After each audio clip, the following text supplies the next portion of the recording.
Hello and welcome back to the Middling Along podcast. I'm your host, Emma Thomas, founder of Managing the Menopause and executive coach at The Triple Shift. My guest today is Elizabeth Willetts, founder of Investing in Women, a female empowering job board and community helping family-friendly and forward-thinking employers hire professionals looking for fulfilling, flexible and part-time work.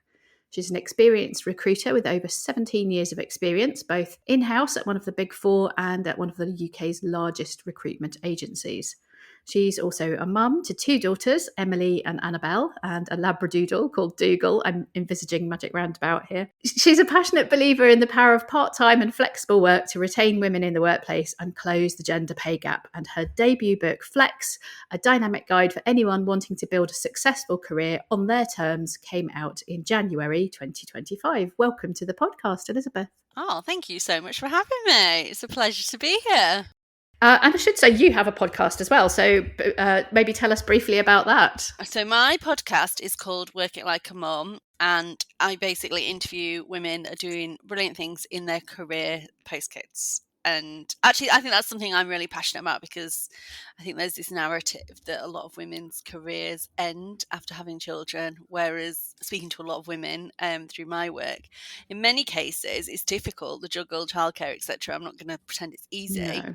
but a lot of women, they seem to get more focused, their productivity increases, actually become more ambitious, and speaking to a lot of women, like their career in many cases actually takes off after having kids. Maybe they change into a different direction, they may pivot, or they may, like I said, become more ambitious, but they definitely become more focused and I think more confident, and they're much more aware of like boundaries and if they've got hard deadlines, etc. And so I'm trying to hopefully dispel the myth that your career ends after kids, because it's not always the case, and it doesn't have to be the case.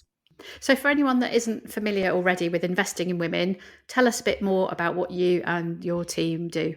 Yes, so we help businesses hire professionals on a flexible, part-time or home-based basis. And we work with companies throughout the UK, a variety of companies, helping them to find talent for those flexible jobs. Yeah, and obviously help those individuals access those positions. We also offer career coaching, so like CV writing, LinkedIn support, interview coaching, and the book as well came out in January. Could you tell us how it actually came into being? Because you basically invented something that you needed. So tell us a bit more about that. So I was made redundant at the end of my second maternity leave. I was working as a recruiter in-house at one of the Big Four and couldn't find another part-time job. And that is what I wanted. My children were 1 and 3. I didn't want to return to work full-time. I'd struggled to have my children. And so I really was focused on something part-time where I could spend part of the week with them. But every time a recruiter approached me about a role and I asked if they would consider part-time, they said no straight away or ghosted me. So I thought there was a lot of brilliant people that I could see online doing fantastic things, talking about flexible working, but not a lot of them actually had recruitment experience. And my background, like I said, is I've been in recruitment since 2007. I'd look back on my career. I'd never, ever recruited anybody part-time up until that point.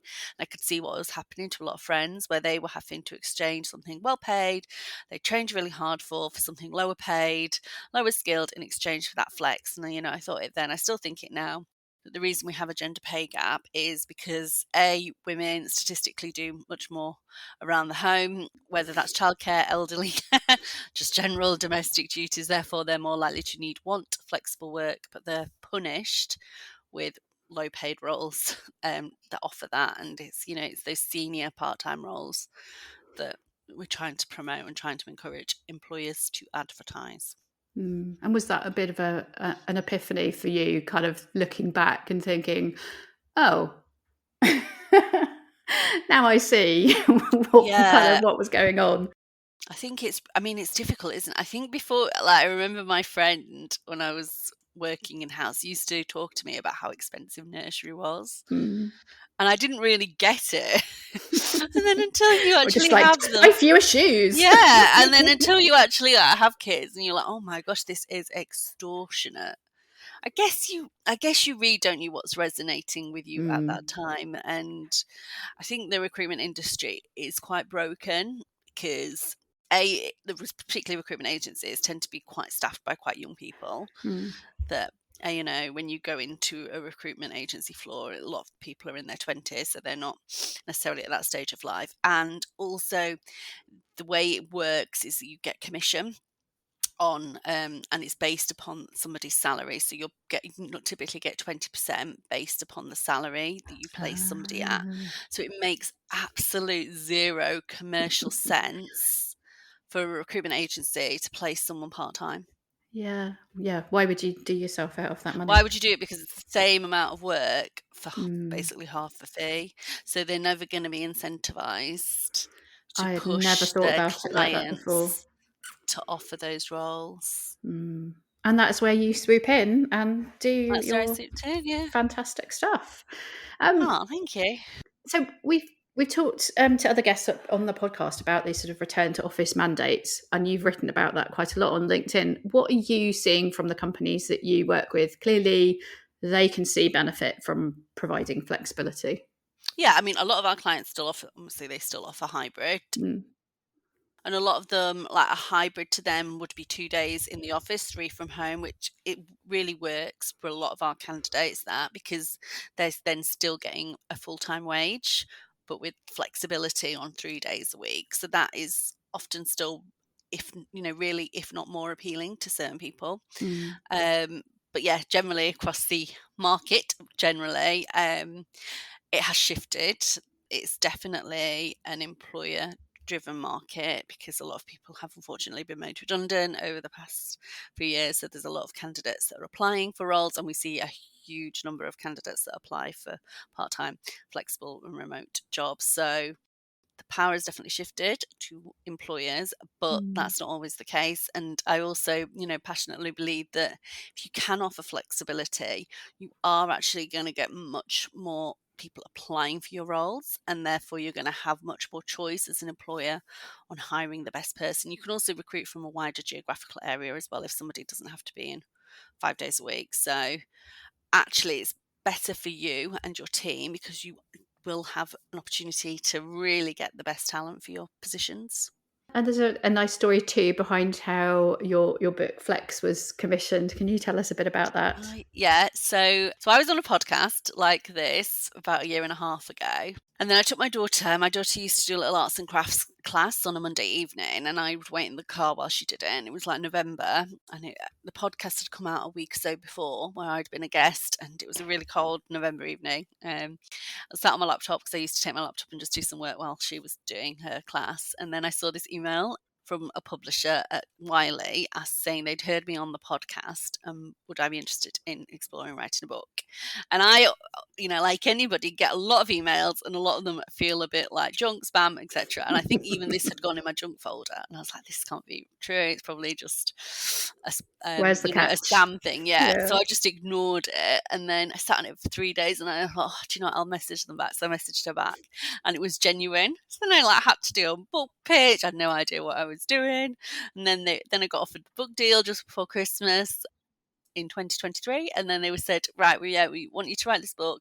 Can you do it in 6 months? So it needs to be done by June to be out the following January. So it's a really tight deadline, but I managed to do it. I don't know how I did it. Like looking back, I'm like, how did I do that? Yeah, just be very disciplined about finding those pockets of time. Yeah. What helped was I listened to a podcast just before I started writing it, and it was basically how to write a book faster.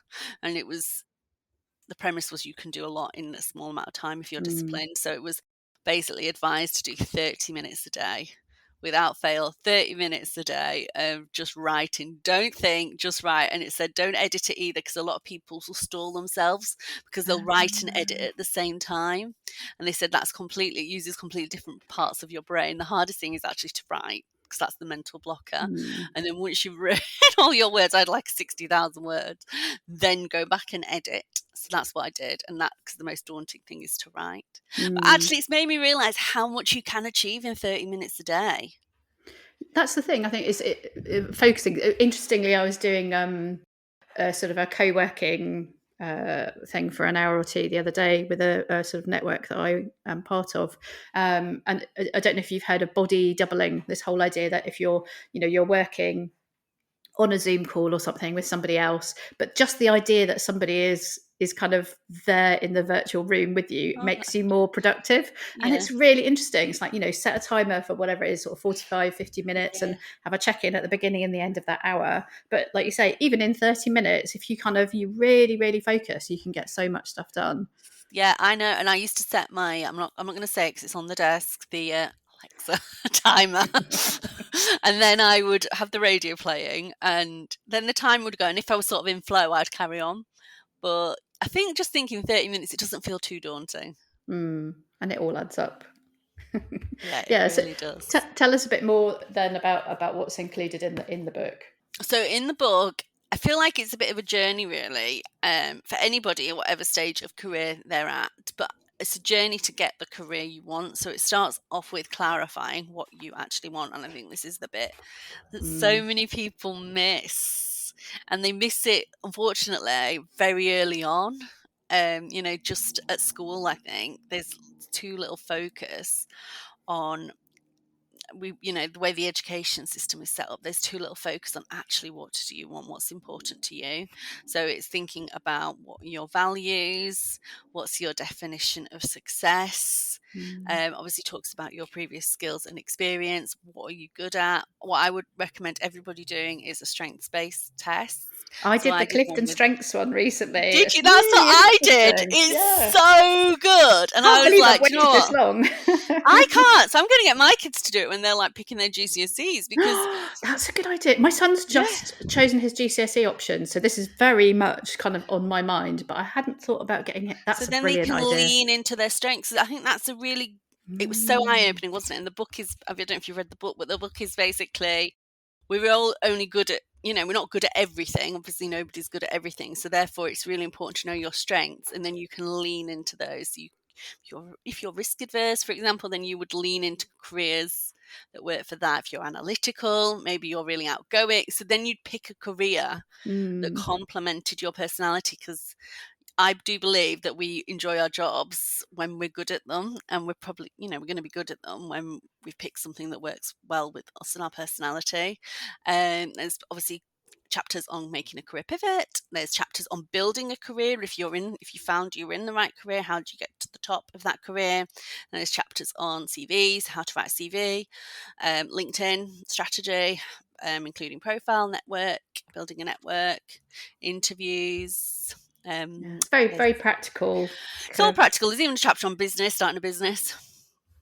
So lots of our guests that we've had on the podcast have pivoted either their careers or sometimes their entire lives.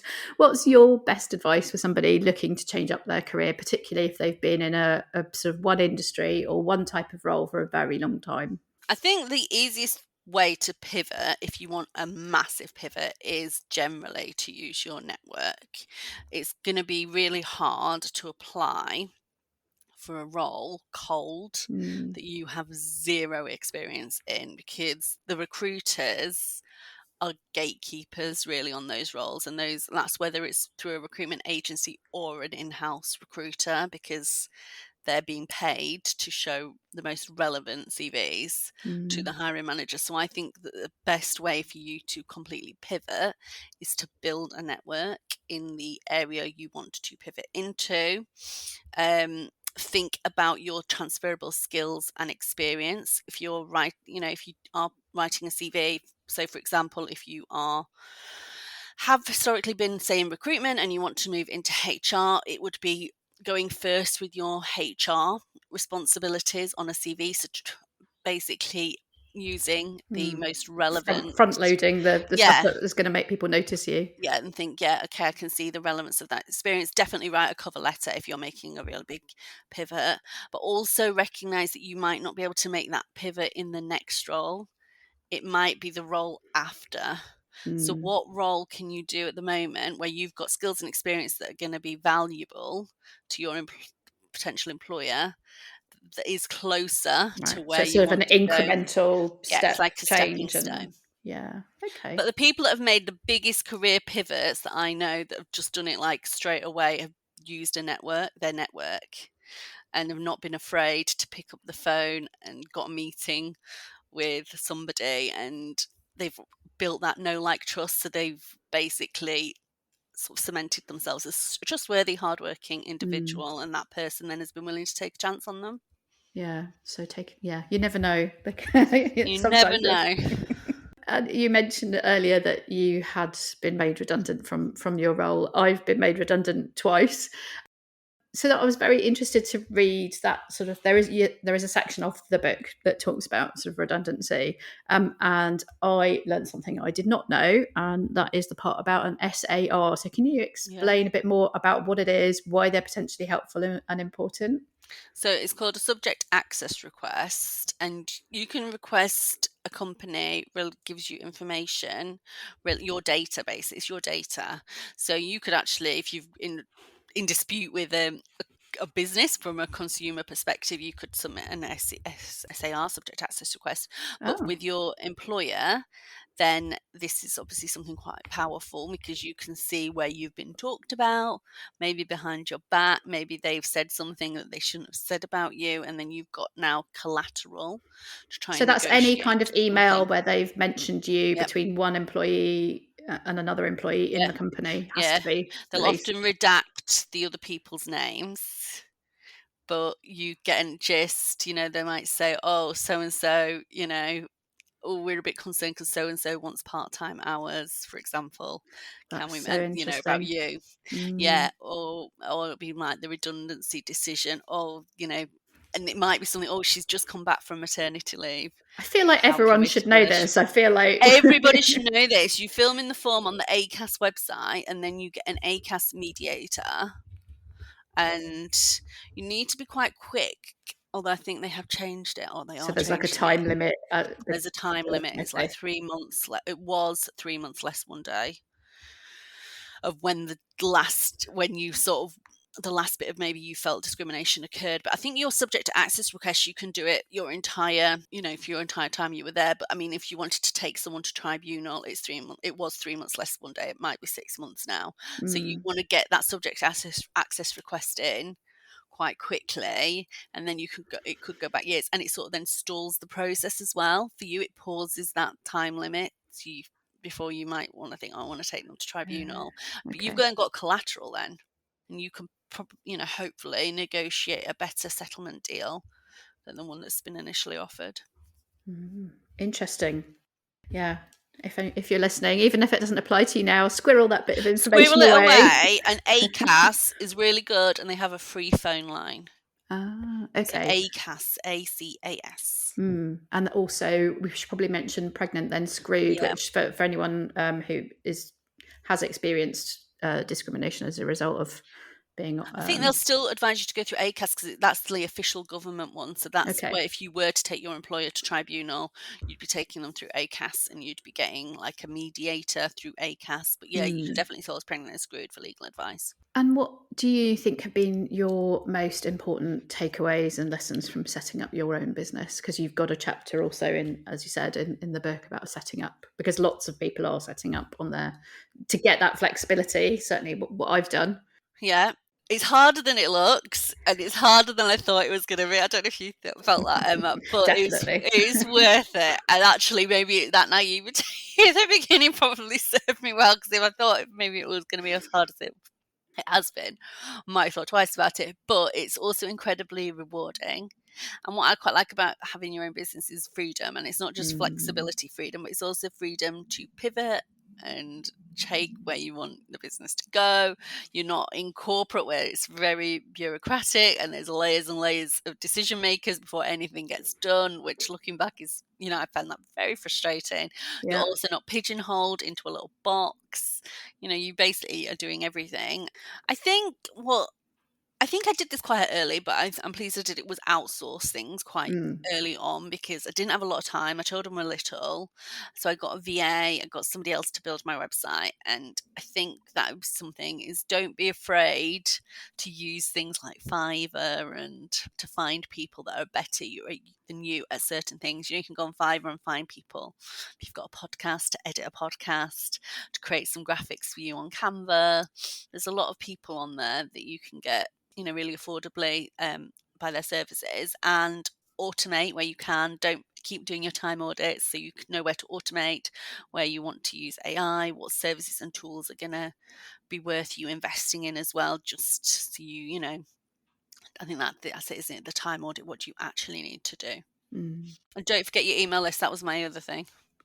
Don't forget to Yes, build your we email can talk list. about that. Yeah, because obviously I've seen it happen to other people who are sort of on social media, their accounts have been hacked or whatever, and they've lost however many followers. Not that I have lots of followers on social media, but clearly lots of people, if you do, and then it's gone. But if You you've got don't your own own, it. You don't yeah, own your followers on social media, whereas you do own your email list. yeah. So making sure that you get people to sign up.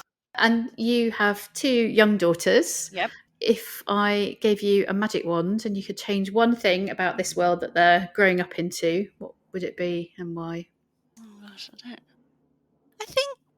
I think it's more about them really. It's like, have the confidence to go for something, because you don't know where it's going to lead. And I feel a lot of people I speak to don't say yes to themselves. There's often something internally that's holding them back.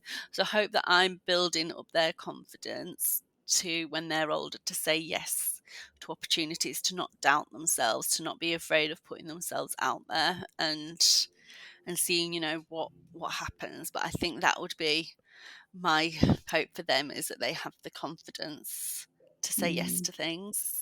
And I'll spring another question on you that I didn't send you before, so apologies in Yeah, advance. But sorry. just in terms of your sort of recruiter background, what are the most common mistakes that you see people making when they're applying for jobs? What can people be kind of mindful of to help them? Because obviously, as you say, it's a kind of a tough market out there at the It's moment. a If tough people are, market.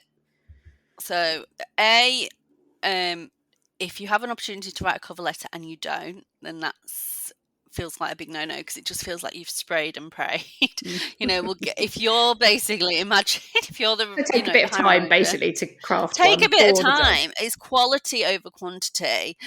If you have an opportunity to include a cover letter, do, because imagine if you're a hiring manager and you get like 10 pretty much identical CVs, and Mm, 5 have included really thoughtful cover letters and 5 have not included anything, then you are obviously going to think, well, the 5 that included cover letters are much more interested than the people that haven't. Then the cover letter, I often say that people will write very brief. If they do include a cover letter, it can be quite brief and feel quite self-serving. So it's like, I'm applying to this role because I want a part-time job. And the hiring manager doesn't really care about that. is They that want almost to, worse than doing nothing at all? well, the hiring manager wants to know that you can do the job, you're going to add value, you're worth them speaking to. They don't care that you're only applying for this role because it's basically suits your circumstances. So Mm, I think it's all about why you're interested in the role, what you can offer, what's value are you going to be able to bring to that position, that business, and then where you can, quantifying those achievements. So every line on your CV, sometimes CVs are very long, but sometimes they're actually very brief. So if you were in marketing, for example, rather than just saying, oh, was responsible for SEO, it would be like it would be much better if you drove SEO activities, including generating more backlinks, I don't know. So you'd be going on about which increased traffic by mm, 300% and therefore increased company sales. It's all about, every line is so what, so what, so what, and trying to quantify that value, because everybody can understand like numbers. So have you saved your previous employer time? How much time? Have you made the money? How much money? Have you saved the money? How much money? And anything you can quantify will increase that impact and that value proposition on your CV. So make sure you're doing that and sprinkling in some numbers, some measurable impact where you can.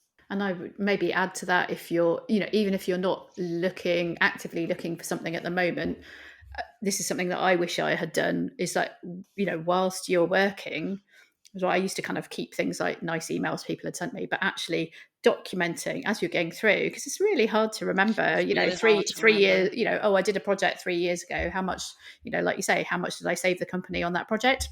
No idea.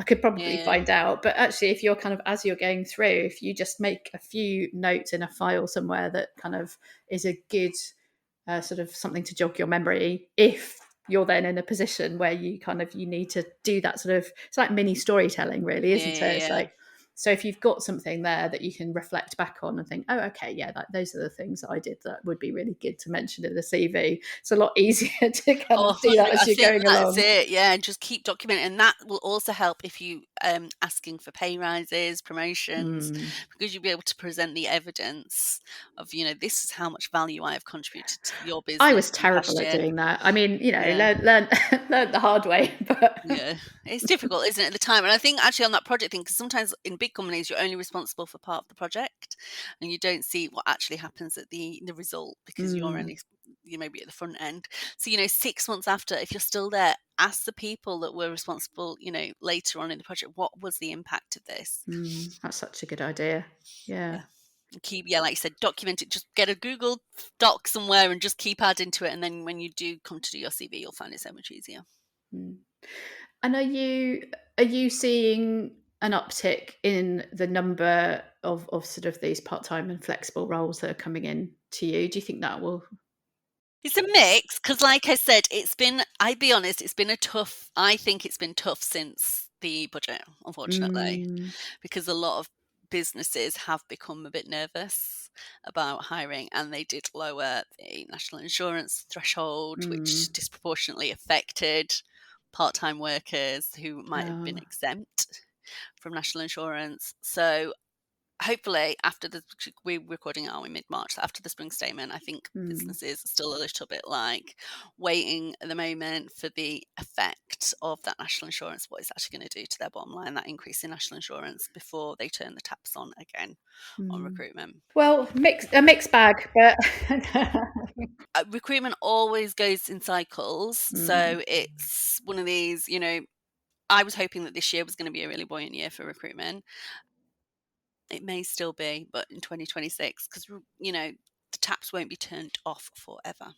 well, there is so much good advice in this book, whether you're, you know, just starting to think about changing your job, whether you have been made redundant, as I said, whether you're just want to freshen up your CV and your LinkedIn profile. So I'll pop a link to that in the show notes. Elizabeth, thank you so much for coming to Oh, talk to us thank you for today. having me. It's been a real pleasure. Thanks for listening to the Middling Along podcast. If you enjoyed today's episode, please go and leave us a review over at Apple Podcasts. You can check out the full back catalogue of all our episodes over at middlingalong.com. You can also find out more about my work as a coach. Go to www.thetripleshift.org.